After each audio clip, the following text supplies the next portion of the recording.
안녕하세요. 고스트리 텔러입니다. 오늘도 소름 끼치는 이야기를 하나 들려드리겠습니다. 불을 끄고 이어폰을 꽂고 편안하게 들어주세요. 전역한 지 8개월이 됐습니다. 근데 아직도 매일 새벽 2시 17분이면 눈이 떠져요. 군대에서 불침번 교대 시각이 딱 그 시간이었거든요. 처음엔 그냥 군대 습관이 몸에 밴 거라고 생각했습니다. 그런데 어느 순간부터 눈을 뜨는 게 무서워졌어요. 눈을 뜨면 반드시 방구석을 보게 되니까요. 복학하고 나서 친한 후배 박도윤이랑 학교 앞 카페에서 마주쳤는데 걔가 대뜸 "형 요즘 왜 이렇게 수척해졌어요?" 라고 묻는 거예요. 저도 모르게 잠깐 망설였습니다. 군대에서 있었던 일을 한 번도 입 밖에 낸 적이 없었거든요. 근데 그날따라 이상하게 말하고 싶었어요. 그래서 물었습니다. "군대에서 있었던 일 얘기해도 돼?" 라고요. 제가 자대 배치를 받은 건 2023년 6월이었습니다. 강원도 전방 일반 보병 부대였어요. 동기 김승민이랑 같은 날 내무반에 짐을 풀었는데 막사 2층 3분대 내무반이었습니다. 2층 침대들이 빽빽하게 들어차 있는 좁고 긴 방이었어요. 그런데 창가 쪽 맨 끝 침대 하나가 눈에 확 들어왔습니다. 개인 물품이 단 하나도 없는 완전히 비어있는 침대였어요. 매트리스만 반듯하게 깔려 있었는데 오히려 그게 더 이상하게 느껴졌습니다. 짐 정리를 도와주던 정병장 선임이 있었는데 키가 크고 눈빛이 조용한 사람이었어요. 제가 창가 끝 침대를 손가락으로 가리키며 "저기 누구 자리예요?" 라고 물었더니 정병장이 손을 딱 멈추더라고요. 1초, 2초 침묵이 흘렀습니다. 그러고 나서 아무렇지도 않은 척 "공석이야, 신경 꺼" 라고 한마디만 했어요. 더 물어볼 수가 없는 분위기였습니다. 첫 불침번 배정을 받은 날 밤 근무 인수인계를 해주던 선임이 저한테 딱 한마디를 귓속말로 했습니다. "내무반 순찰할 때 끝 침대는 쳐다보지 마." 이유는 한마디도 안 해줬어요. 제가 "왜요?" 라고 물었는데 그냥 무시하고 가버렸습니다. 그날 밤 내무반 취침 뒤에 저는 그 말이 계속 머릿속에서 맴돌았어요. 쳐다보지 말라는 말이 오히려 더 신경 쓰이게 만들었습니다. 자대 배치 이틀째 되던 밤 새벽 2시쯤 혼자 내무반 순찰을 돌았습니다. 형광등은 꺼져 있고 비상등만 빨갛게 희미하게 켜져 있었어요. 한 명 한 명 자는 걸 확인하면서 끝 침대 쪽은 일부러 안 봤습니다. 근데 내무반 중간쯤 지나갔을 때 시야 가장자리에 뭔가가 딱 걸리는 느낌이 들었어요. 그 순간 등 뒤, 목덜미 쪽이 갑자기 차가워졌습니다. 에어컨도 없고 창문도 안 열려 있는 방이었는데 눈을 돌렸더니 끝 침대에 누군가 앉아 있었습니다. 등을 보이고 앉아 있는 사람이었어요. 군복을 입고 있었고 짧은 머리였습니다. 저는 그 자리에서 굳어버렸어요. 바로 다른 침대들을 하나씩 다시 확인했습니다. 1번 침대, 2번 침대, 3번 침대 전부 자고 있었어요. 점호 인원이 정확했습니다. 모두 제자리에 있었어요. 근데 저기 앉아있는 건 누구야? 손전등 스위치에 손이 갔습니다. 비추면 어떻게 될지 몰랐어요. 뭔가 본능적으로 비추면 안 된다는 걸 알았습니다. 그래서 그냥 못 본 척하고 나머지 순찰을 마쳤어요. 교대 시각이 됐을 때 다음번 당직한테 인수인계를 하면서 "이상 없음이라고 했습니다." 말할 수가 없었어요. 말해봤자 제가 이상한 놈 되는 거니까요. 근데 인수인계하고 내무반으로 들어오면서 끝 침대 쪽을 다시 봤는데 이미 아무것도 없었습니다. 다음날 아침 식당 줄에서 김승민 옆에 섰습니다. 주변 아무도 못 듣게 목소리를 낮추고 물었어요. "야, 너 어젯밤 내무반 순찰할 때 뭔가 봤어?"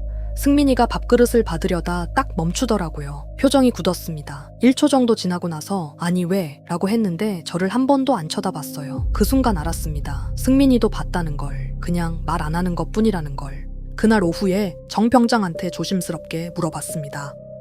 "선임님, 저 끝 침대 원래 누가 쓰던 자리예요?" 정병장이 잠깐 침묵했어요. 1초, 2초, 3초. 그러더니 아무 말 없이 자리에서 일어나서 "밥 먹으러 가자고" 하고 그냥 나가버렸습니다. 묻지 말라는 뜻이었어요. 그 침묵이 어떤 대답보다 더 무서웠습니다. 뭔가 있다는 걸 이때부터 확신했어요. 한 달쯤 지났을 때 부대에서 가장 오래 복무한 초회 상병이 소등 후 생활관 밖 복도에서 저한테 조용히 말했습니다.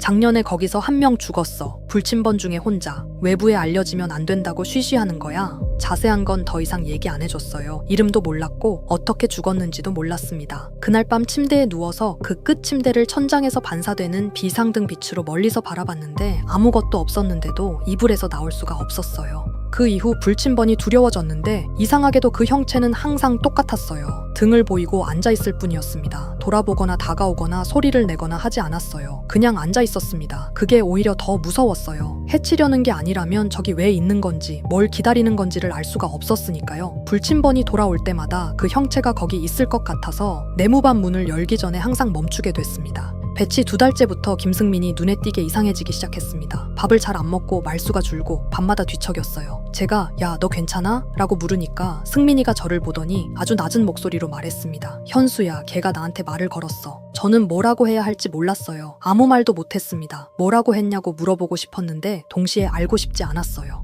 김승민이 결국 의무실에 실려간 건 2023년 8월 말이었습니다. 수면 장애와 불안증으로 의가사 제대 처리가 됐어요. 짐을 챙겨서 부대를 나가는 날 아침, 승민이가 제 귀에 바짝 붙어서 말했습니다. 걔가 뭐라고 했는지 알아? 아직 여기 더 있어도 되는데? 라고 했어. 그게 승민이를 본 마지막이었습니다. 그 말이 뭘 의미하는지 계속 생각했는데 생각할수록 더 무서워졌어요. 더 있어도 된다는 게 누구한테 하는 말인지 알 수가 없었거든요. 승민이가 떠나고 혼자 남겨진 그날 밤 불침번이었습니다. 새벽 2시 17분. 네모반 순찰을 돌면서 처음으로 끝침대 쪽으로 발걸음을 옮겼어요. 형체가 앉아 있었습니다. 평소와 똑같이 등을 보이고 머릿속에 승민이 말이 계속 맴돌았습니다. 다가가면 안 된다는 걸 알았어요. 근데 발이 멈추지 않았습니다. 한 걸음, 두 걸음. 끝침대가 점점 가까워졌어요.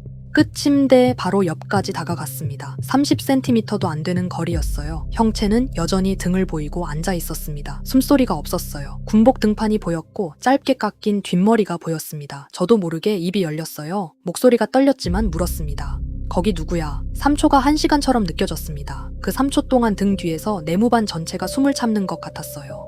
형체가 천천히 고개를 돌리기 시작했습니다. 저는 그 순간 눈을 감아버렸어요. 끝까지 못 봤습니다. 눈꺼풀 안쪽이 새빨갛게 느껴졌고 귀에서 먹먹한 느낌이 들었어요. 그 상태에서 목소리가 들렸습니다. 젊은 남자 목소리였어요. 아주 또렷하게. 나 여기 있어야 돼. 아직 못 가. 그 목소리는 제 귀 바로 옆에서 들렸는데 숨소리가 없었어요. 심장이 멈추는 줄 알았습니다.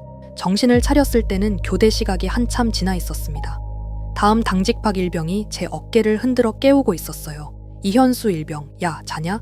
제가 눈을 뜨니 저는 네모반 바닥에 주저앉아 있었습니다. 끝침대는 텅 비어 있었어요. 매트리스만 반듯하게 깔려 있었고 아무것도 없었습니다. 시계를 봤더니 새벽 3시 41분이었어요. 불침번 교대 시각은 2시 47분이었는데 54분이 사라진 거였습니다. 다음날 정 병장이 저를 따로 불렀습니다. 아무도 없는 창고 쪽 복도에서였어요. 야, 어젯밤 끝침대 쪽에서 뭐 했어? 제가 대답을 못하고 있으니까 정 병장이 길게 한숨을 내쉬고 말했습니다. 그 친구는 불침번 중에 혼자 사고로 죽었어. 2021년 11월. 아직도 자기 불침번 서고 있는 거야. 그냥 놔둬라. 그게 전부였어요. 이름도 안 가르쳐 줬습니다. 그날 이후로 저는 끝침대에 절대 다가가지 않았고 쳐다보지도 않았습니다. 저녁은 2024년 12월이었습니다. 복학하고 나서 첫 한 달은 진짜 괜찮았어요. 자취방에서 혼자 자는 게 오히려 편했습니다. 근데 딱 한 달 지난 시점부터 새벽 2시 17분에 눈이 떠지기 시작했어요. 처음엔 그냥 군대 습관이 아직 남아있나 보다 했습니다. 그런데 눈을 뜰 때마다 반드시 방 오른쪽 구석 의자 쪽으로 시선이 갔어요. 뭔가에 끌리듯이. 항상 아무것도 없었습니다. 항상. 2025년 2월 어느 날 새벽이었습니다. 눈을 떴는데 방구석 의자에 뭔가가 앉아 있었어요. 등을 보이고 군복 같은 건 아니었고 그냥 어두운 실루엣이었습니다. 저는 불을 켤 수가 없었어요. 손이 움직이지 않았습니다. 그냥 이불을 뒤집어 쓰고 날이 밝을 때까지 기다렸어요. 이불 속에서 귀를 막았는데도 방 안이 너무 조용한 게 오히려 더 무서웠습니다. 숨소리가 들릴 것 같은 그 고요함이요. 아침에 일어나서 의자를 방 바깥 복도에 내놨습니다. 그날 밤 새벽 2시 17분에 눈이 떠졌어요. 구석을 봤는데 아무것도 없었습니다. 안도하면서 다시 눈을 감으려는 순간이었어요. 방 안 어딘가에서 소리가 들렸습니다. 발소리였어요. 아주 천천히. 한 걸음, 멈춤, 한 걸음, 멈춤. 의자가 없는 구석에서 시작해서 제 침대 쪽으로 가까워지고 있었습니다. 저는 그 순간 군복을 입은 그 등이 생각났어요. 카페에서 제 얘기를 다 들은 박도윤이 말을 잊지 못했습니다. 형, 그게 진짜예요? 저는 고개를 끄덕였어요. 저도 처음엔 군대에서 긴장하고 수면이 부족해서 헛것을 봤다고 생각했습니다. 근데 전역하고 나서도 그게 이어지고 있잖아요. 제가 직접 녹음을 해봤거든요. 새벽 2시 17분부터 핸드폰 녹음기를 켜놨습니다. 3일치요. 핸드폰으로 녹음 파일을 틀었습니다. 새벽 2시 17분부터 시작된 파일이었어요. 처음 2분은 아무 소리도 없었습니다. 그러다가 3분 12초 지점부터 아주 작게 발소리가 들렸어요. 방 끝에서 시작해서 천천히 침대 쪽으로 가까워지는 발소리, 그리고 4분 58초 지점에 거의 들릴 듯 말 듯 누군가 숨을 내쉬는 소리가 들렸습니다. 도윤이 얼굴이 완전히 새하얘졌어요. 저는 그날 방 안에 혼자였습니다. 핸드폰을 내려놓고 창밖을 바라봤습니다. 그 친구가 아직 불침번을 서고 있는 것 같아. 근데 이제 지키는 곳이 부대가 아니라 나인 것 같아. 도윤이가 아무 말도 못했어요. 저도 더 이상 할 말이 없었습니다. 그게 무서운 건지 아닌 건지도 이제 잘 모르겠어요. 다만 확실한 건 오늘 밤도 새벽 2시 17분이 되면 눈이 떠질 거라는 겁니다. 그리고 방 안 어딘가에서 천천히 한 걸음씩 다가오는 소리가 들릴 거예요.